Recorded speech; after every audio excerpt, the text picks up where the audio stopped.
Hi guys, it is April from Getting Hooga With It.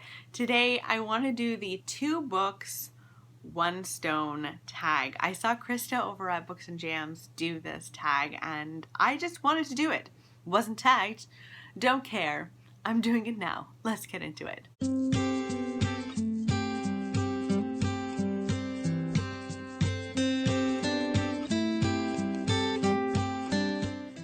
So this was created by Sean the Book Maniac, and it's just a really fun tag. So let's just dive right into it. Question number 1, second last book you read. Now by the time that I'm filming this, the second last book that I read was Sometimes I Lie by Alice Feeney, which I really enjoyed. This was a domestic thriller and I liked it, which is very rare for me and makes me want to read more Alice Feeney, that's for sure. This is about a woman who is in a coma, but she's able to hear everything around her. She doesn't fully know how she got there, but she thinks that her husband or her sister have something to do with it. This was so twisty-turny. Just when I thought the twists and turns were done, there was more. It kind of goes back and forth in time, present day, and then it flashes back to her childhood, which you never, or I never, seem to see in thrillers. And I loved it. Loved it. Loved it. Loved it. So yeah, I recommend that one. Question 2. What is the second book from the top of your TBR? Interestingly enough, it's Alice Feeney. I really want to read more of her after reading Sometimes I Lie, so I picked up from the library I Know Who You Are. This came out last year, I want to say. She has a new one coming out in 2020. Very excited. So this follows an actress everyone thinks they know, but can't remember how. Except one person. Someone knows Amy very well. They know who she is and they know what she did. And when Amy comes home and discovers her husband is missing, she doesn't know what to do or how to act. The police believe that she's hiding something, but there is a secret that she is hiding. And it's something to do with her past, and I want to know what it is. Knowing that Alice can throw in so many twists and turns, I know that it will be something like the twist and the secret will be something I will never be able to guess in a good way. So yeah, so I Know Who You Are is definitely a book I want to read soon.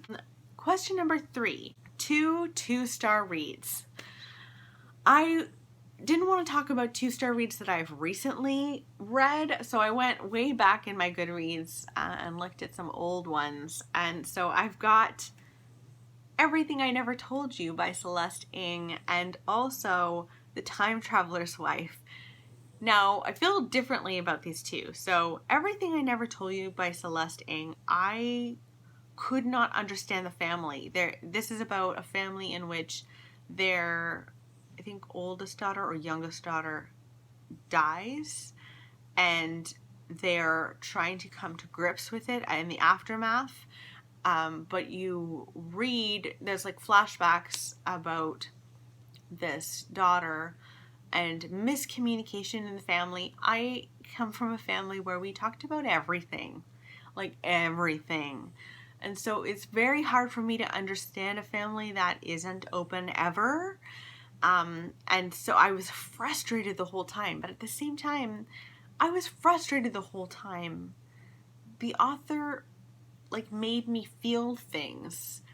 And it wasn't frustration with the writing style, so I kind of wonder whether the 2-star was a little bit, I don't know. Maybe I should have given it a 3-star, something higher than 2. Is it my fault that I didn't like it? I kind of feel like it might be. The Time Traveler's Wife, on the other hand, just drove me nuts. Like, I hated these characters. They're so pretentious. I was annoyed the entire time I read it and rolling my eyes. It just didn't do it for me. That said, I did cry in the end. So here are 2 2-star reads that did make me feel things. I didn't think the writing was horrible, but it just drove me insane. Okay, question 4. 2 great books by the same author. And for this, I'm going with Kate Atkinson, Life After Life, and also Transcription. So Transcription is a World War II book where we follow a woman who is basically hired to become a spy, and at first it's really not all that it's cracked out to be, and she had all of these grand ideas of what it was going to look like, and it's like typing most of the time. But I thought this was funny at times and really well written in the way that Kate Atkinson she knows how to craft a sentence in a beautiful, beautiful way. This does not have a perfect character. You're not necessarily going to like the character, but I needed to know what happened to her. And then Life After Life was the best book that I read last year about Ursula, who lives her life over and over and over again. You know, she'll die earlier on in her life in some cases as a child, and then sometimes you'll meet her and she'll have lived and into her 20s, and so it's all of the different ways that her life could have carried out, and I adored this book. This is one of the most meaningful books to me because it really is about how life is so random, and that gives me comfort, which would not give a lot of people comfort, but it gives me comfort. So I so recommend Kate Atkinson. Okay, question number 5. 2 bails, or 2 books you wish you bailed on, or 2 books you hated. I decided to go with 2 books that I hated, and again, I went a little ways back in my reading. The first is The Spider and the Fly. The Spider and the Fly is about a serial killer who killed women in particular, and basically put them in the attic. And it's true crime and written from a writer who I think had some sort of relationship with this killer.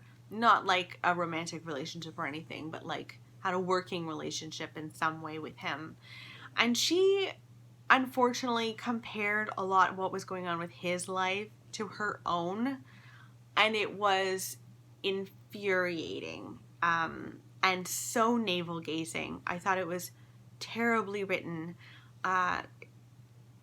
It's just one of those things where you can't compare things, like apples and oranges, where you're just like, this is inappropriate to compare your life.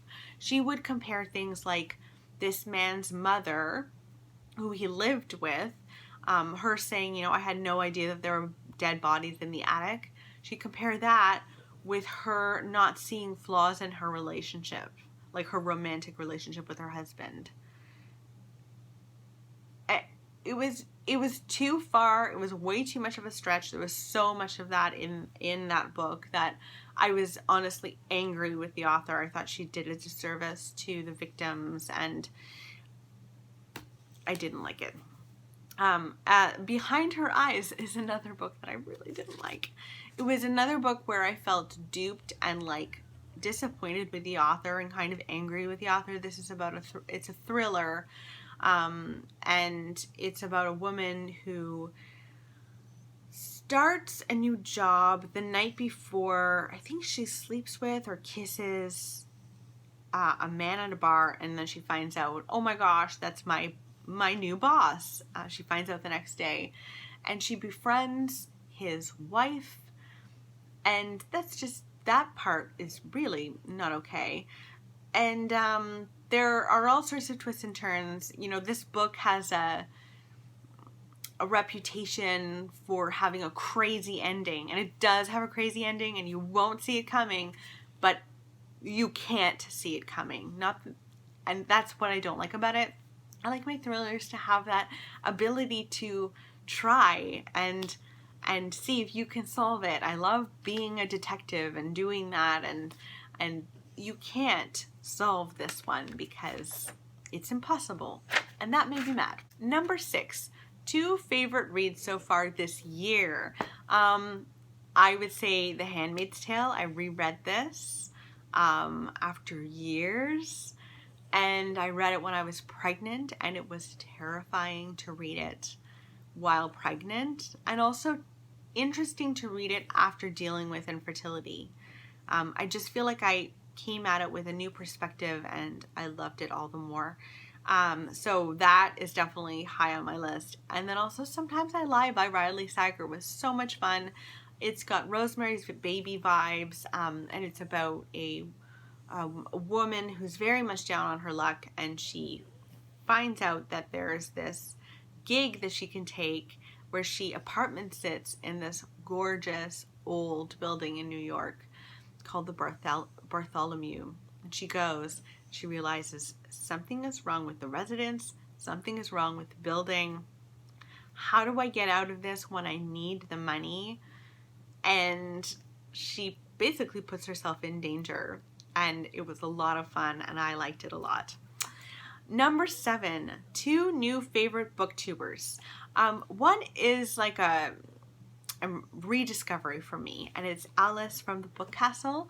I really enjoy her videos. She's very relaxed. I also feel like we have some similar tastes, and then she'll introduce me to completely new stuff. So I really have been enjoying her videos. And then I also have recently discovered Codie over at Codie's Book Corner.